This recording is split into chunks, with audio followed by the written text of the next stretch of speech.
Okay. Okay, I'm Michael. This is Don Coffinberry. I'm doing a research paper on a podcast research paper on team coaching. Today is May 23rd, 2021. Hi. Let me start off with a little intro.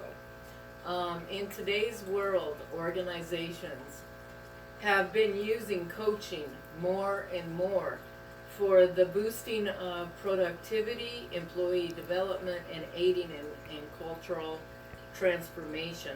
The most common type of coaching that they actually use is individual coaching.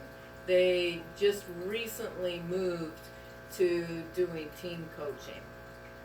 So it's a new development, and what they found is when they were doing individual coaching, they weren't getting results, and that's why they moved to team coaching. Okay, what is team coaching in general?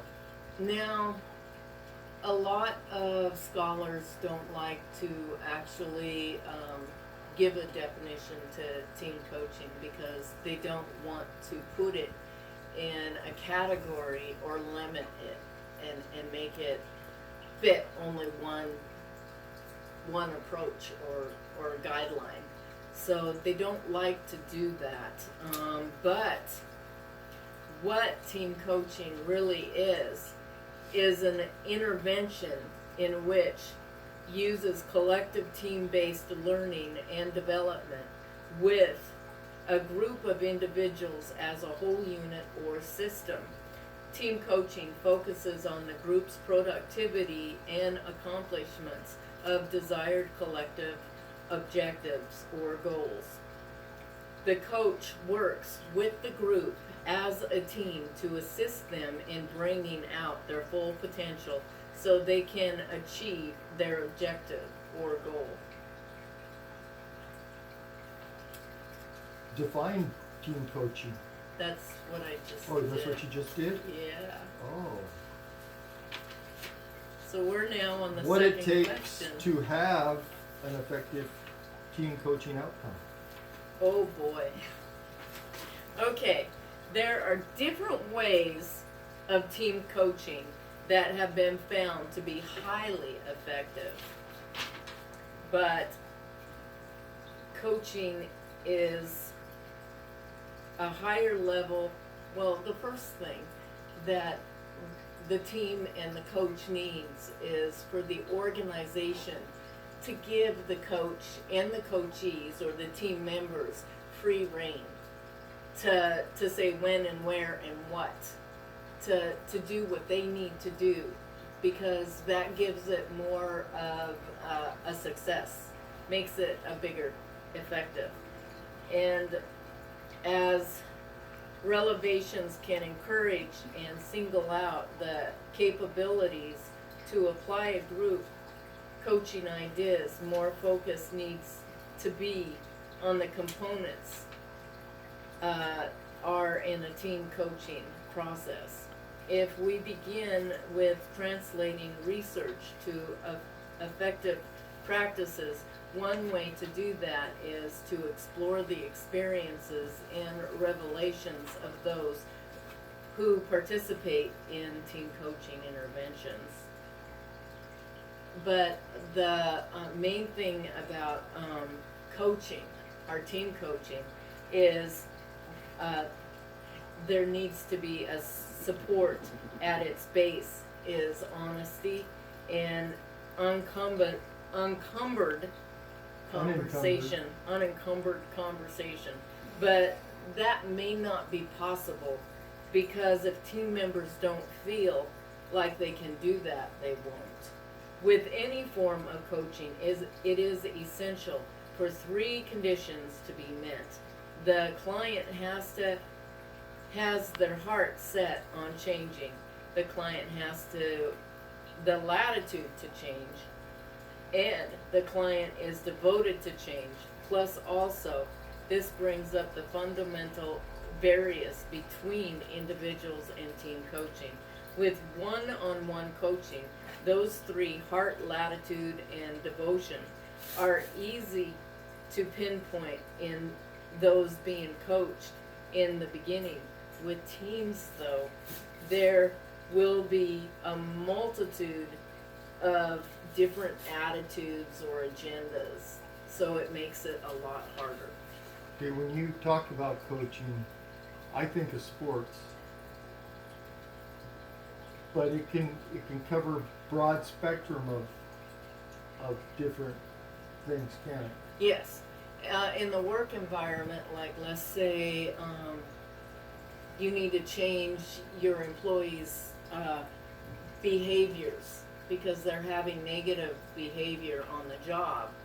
Team coaching is brought in to help them change their behaviors. Or if you want to increase productivity and performance, they use team coaching to do that. Okay, what hinders the team coaching process? The vast majority of the publications on coaching has been centralized on individual coaching, with sparse coaching of teams in the workplace. For example, there's 515 documents on coaching published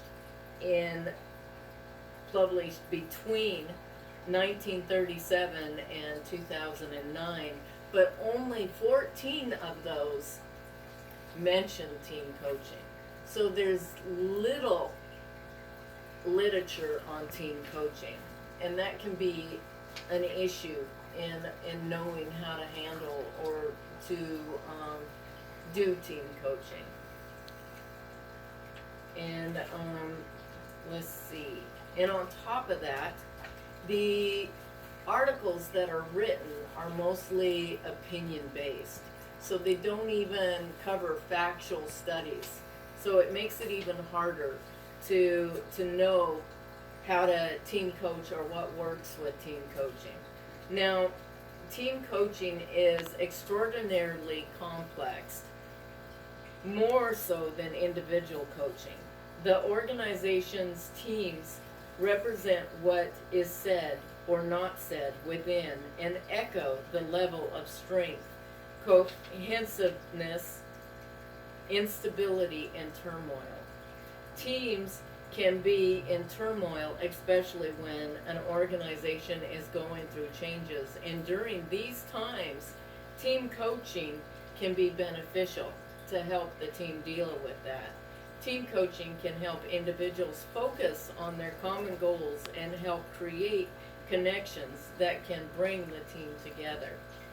The desired effect is the maximization and re-energize the organization one team at a time.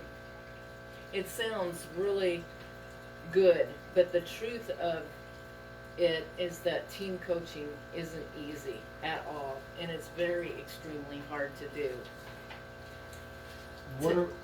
What approaches or team models do the coaches use? Now, through the literature, a lot of coaches believe that the models don't work because they don't take into account the complexity of team coaching. So what they like to do is use frameworks. One coach mentioned using the GROW model just as a framework to where they can keep an idea of what to do and then move from there. But most of the research that's been on coaching, what you need is to be able to change, to adapt, to be flexible, and be able to change the approach. Plus, you have to be able to select an approach and have the expertise to know what to do and what tools to use. I understand you had a story you wanted to tell that you found intriguing. Oh yes, let's see. Let me go back because I want to make sure I read the story out correctly. One of the literature I found did this story, and it just stuck out to me that I really liked it. So it goes, Harris SNIDE International is the website, and they wrote, if you are coaching in an organization, individual and team coaching goes hand in hand. Do you think a football coach can win matches if he decides to coach only a particular player and not the team? Similarly, can a team win a championship if the coach keeps on training the team without accounting for what an individual player needs? Maybe a player is great at defense but can't strike a goal well. Or he could perform best as a center back while the other player is great as a striker. The coach has to keep their individual strengths in mind in helping the whole team achieve success. That's a good story. Yeah. What is essential to be an effective team coach? Now, Paul and Toy, I think I said that name right. They listed 4 key components that you need to have to be an effective team coach. 1, to be attentive and flexible to the evolving needs of the team, meaning that they need to be able to adapt the process in conjunction with the team. The best way of working with the team is learning through self-discovery and practice in real time. This also includes dealing with current challenges and issues. 2, a coach needs to be able to say what is unsayable and get the team members to have a conversation that they do not want to have. Through the coach's experience and unique skills, they are able to escort the elephant into the room, making it possible for the team members to contend with challenges successfully. 3, to provide a safe place and encourage the team members to be vulnerable. Have an open dialogue and being open to receiving and giving feedback. Now the last one is the coach has to be a role model and show the changes that the team wants to achieve. It is not easy for a team to change behaviors or implement new policies, and they need to be able to help each other live up to the new standards. When a coach demonstrates the behaviors they need to adapt to is vital in the process. What is the coach's role in team coaching? Now, the last one. The coach's role in the team coaching is much like the role they have in individual coaching, where they have a partnership to collaborate with the coachee to unlock their potential to maximize their own performance by asking questions instead of giving answers, drawing energy, creativity, and learning out of the coachee. Except with team coaching, they need to make sure that the conflicts within the team, such as competing agendas or are channeled to support the team's goals. Also, with the team coaching, there is a different mindset of skills than doing individual coaching.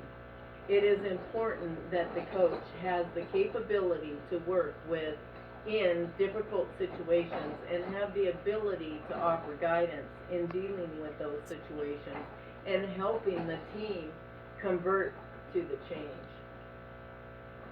It's almost like, I guess I would liken it to being married and raising a large family, being the head of the household and having to bring the whole family together and work as a team and picking out the individual strengths of each family member. That's what I think about when we talk about this stuff.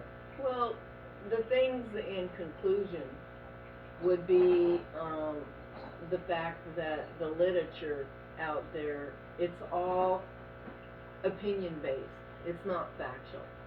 And there needs to be more research done, and they need to include and do articles that talk about what wasn't successful. And then it's extremely important that the coach has the expertise in dealing with the team. Because you can't take a coach who does individual coaching and expect them to know how to do team coaching. Like they said, it's a whole different mindset. And those are the main key points that I'd like to end with, I guess. Very good. That was Don Coffinberry. That's a wrap.